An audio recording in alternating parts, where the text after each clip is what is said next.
push sometimes, whether you're starting out on a new career path or need a burst of motivation. Our guest speaker today's inspiring words will remind you that success is very much possible. Hello and welcome to this very insightful episode of the Economic Times Cutting Chai story with me, Isha Bhalla.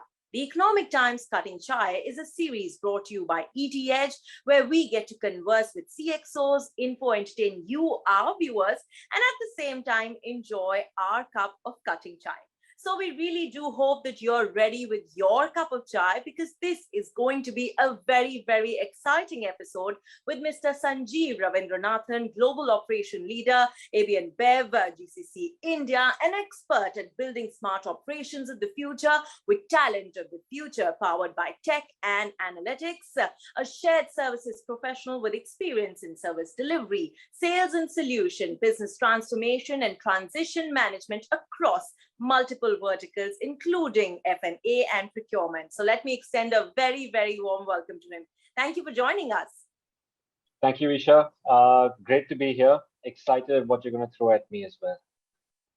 And I'm sure that our viewers are really looking forward to getting to know you, which is why I'd like to begin this session by asking you if you could take us back on that journey of your growing up years, your early education, what it was like being around friends, family, siblings. We'd love to know it all. Cool. I think my childhood is a tale of two stories. The first half of my childhood was I was living in Africa, in Nigeria, to be more specific. And we were living amongst an Indian community where was lots of closely knit families. And that was very interesting because being a closely knit family, I had a lot of good childhood friends that are now friends for life as well. But although they're living in different parts of the world, we still keep in touch, right? So, but that at the same time, it was I would say, with all due respect to the place that I was living in, quite an artificial life because you were very protected. So I never really experienced things outside of the community that I was living in too much. But then we had to come back to India owing to health reasons for my dad. And then that was a very, very different story because from living childhood, which was that of a spoiled brat, where everything was available at an arm's distance for me, to suddenly experiencing what my home country had to offer. But at the same time, for example, when I was in Nigeria, going to school would mean a chauffeur-driven car. You would be taken to the school, somebody would come and pick you up, bring you back home. Whereas in India, my first year in school was about catching, at that time, the BTC bus and getting your bus pass. And sometimes, if you didn't have the bus pass, getting a scolding from the conductor as well, right? So that was a very, very different experience for me. I did my schooling, all of it in Bangalore. I did my college as well in Bangalore. And then I got placed from campus in HP. I worked there for about 14 years, I think roughly around 14, 15 years, did a number of roles, some of them which you described here. And then the last 4 years has been one crazy adventure at Anheuser-Busch, or AB InBev India as it's known here. Well, thank you so very much for sharing your journey with us. So, from a very early age, you were exposed to different cultures and you've had sort of a global perspective. But if I was to ask you, if you were to share maybe one instance from your early career, what would that be? Early career, one instance. Let's see. Okay, so I think 10 years, I think it was roughly 10 years into my career. This was in my first experience. And the first 10 years of my working career was, I would say, I think somehow everything that I would touch would turn into gold in terms of outcomes, in terms of the recognitions that I would receive. And rather than accepting that with humility, and that's probably being in the right place at the right time, I thought it was all down to me. So 10 years into my career, I was making a switch in roles. I was referred by a senior leader in the organization because of the work that he had seen me do. So he referred me to a manager at that point who basically wanted to have a short discussion with me to kind of check for fitment and then take me into that role. Right. The discussion was over in 10 minutes because I came with a strong recommendation. But when the discussion should have been over, I decided to be a bit opportunistic at that point and said, what's in it for me? Where's my next promotion?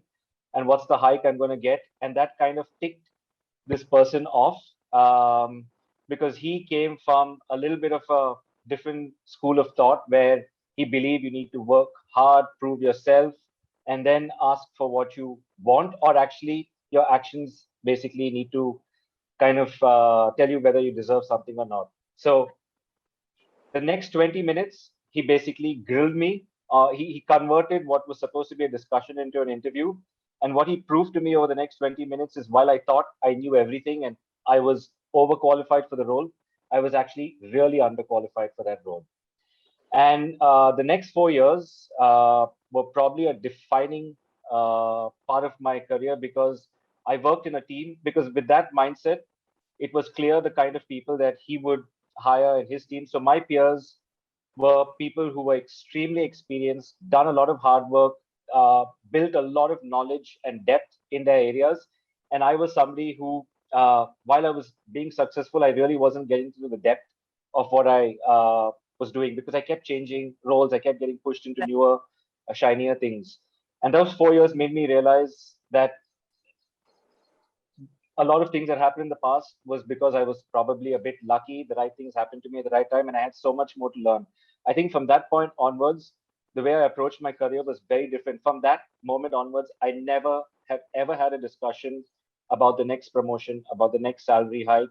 And I've only focused on letting my work do the talking. And funnily enough, I think the second half of my career, I would say, brought me even more.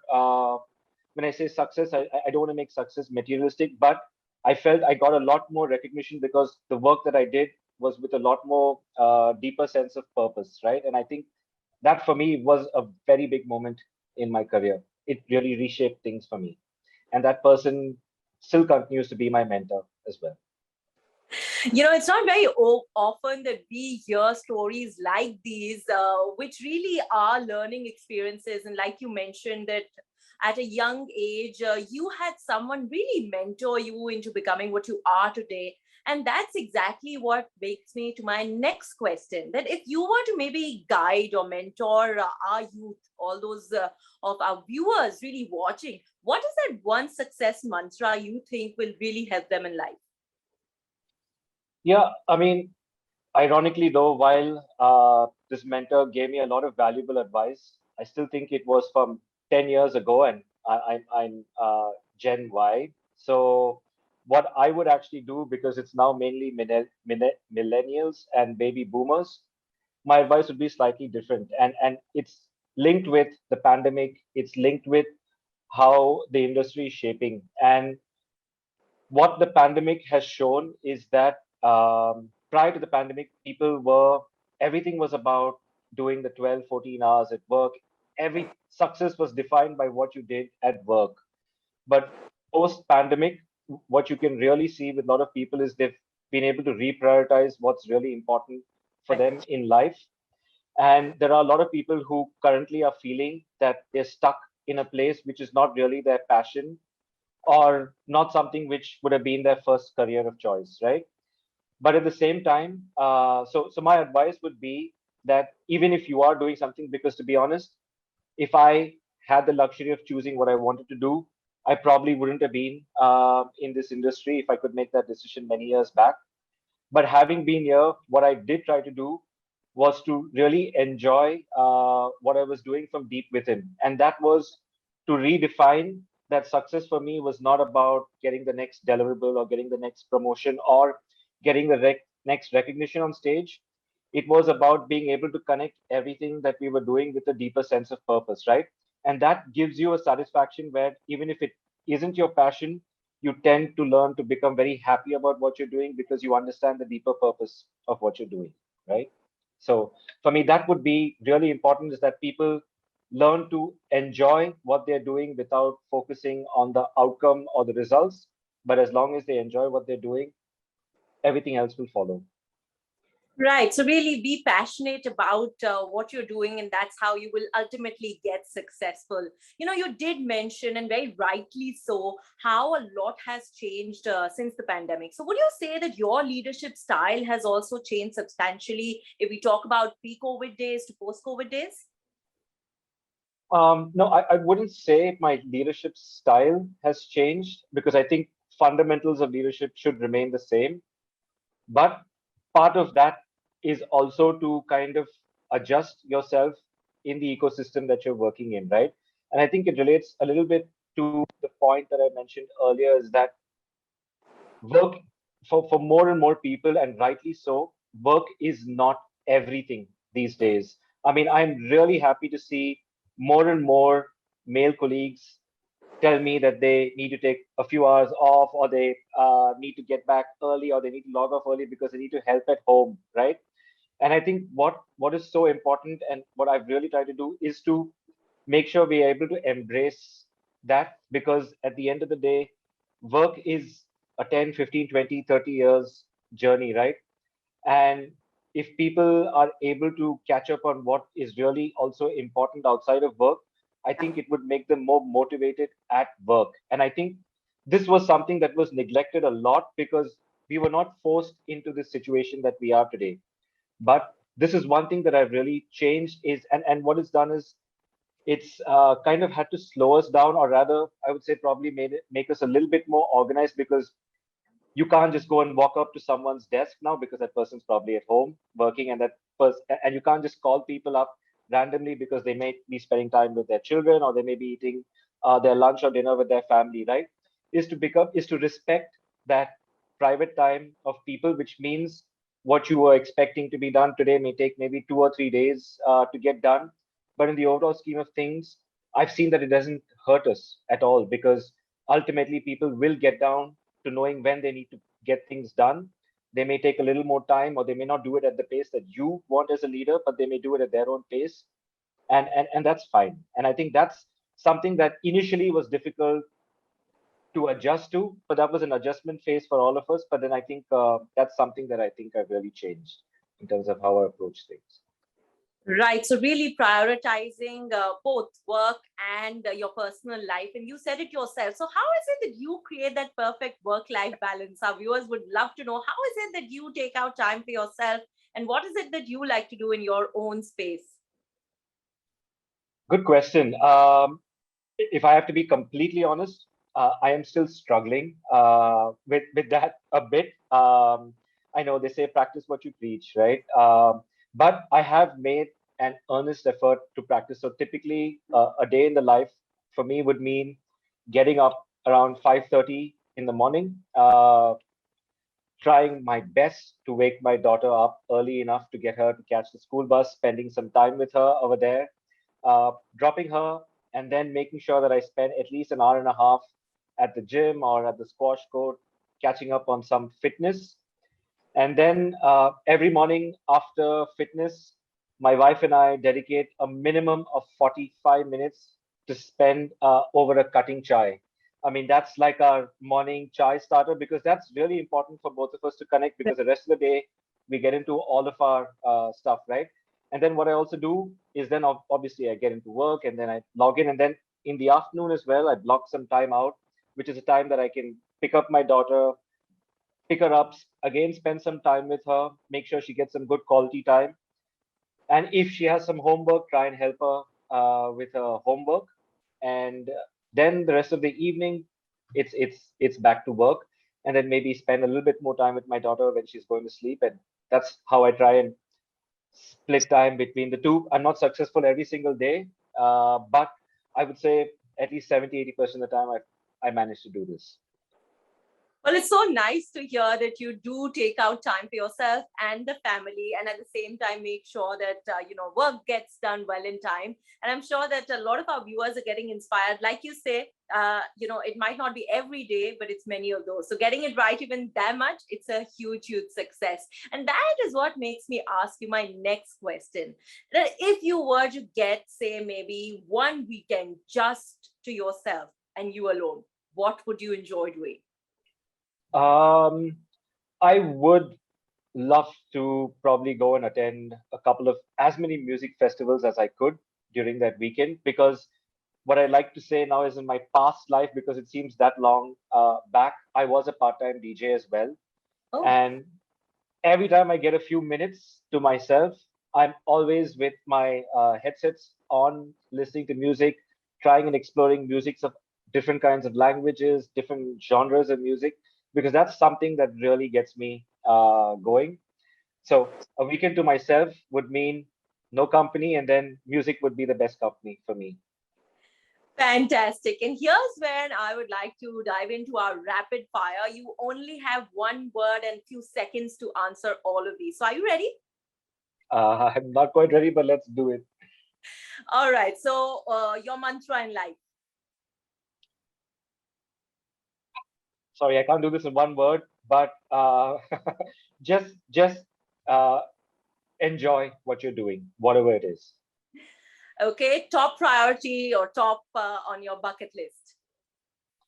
On my bucket list, that's probably to at some point.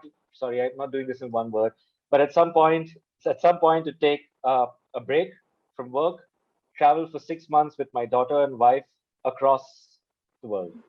Well, that's very interesting. I'm glad that, even though it's a one sentence answer, I'm very happy to hear that.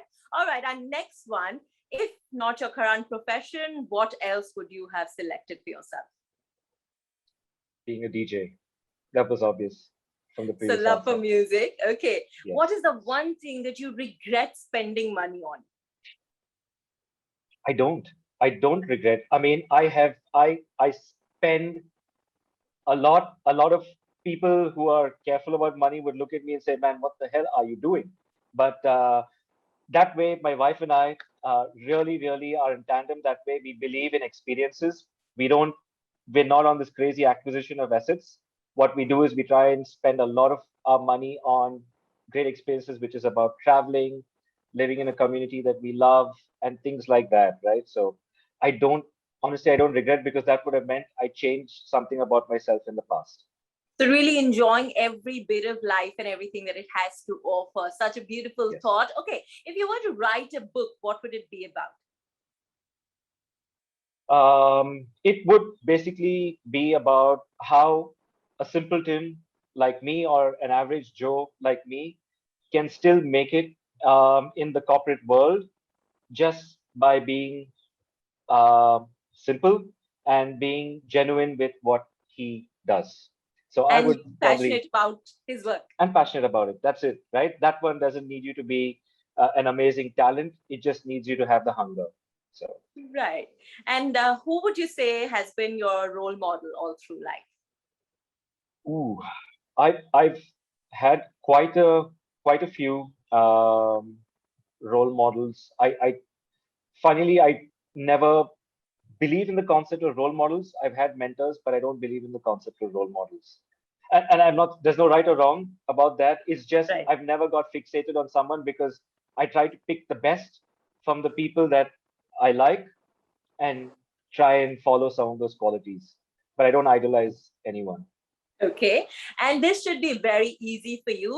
Okay. Which is your favorite board game or something that you enjoy with your daughter? Very easy. It's chess. Oh, lovely. So we can see a lot of those champions coming out. And finally, an answer that I maybe already know, but if you were to unwind over one beverage, what would that be? The most difficult question so far. Okay, I'll But allow you it to it choose two, maybe two choose two. drinks. Okay, it would basically, and can I name them? Is that okay on this show? So cutting chai or will it be coffee? Tell me Cutting two chai, choices. coffee. Let's just say it would be a fermented, frothy, golden-looking liquid. That would be. A very, very interesting answer there. And I think that our viewers would have really enjoyed this show and they had so many takeaways. So thank you so very much for joining us. It's been a pleasure hosting the show for all our viewers and getting to know you. So thank you once again for being such a spectacular part of the Economic Times Cutting Chai. Thank you, Isha.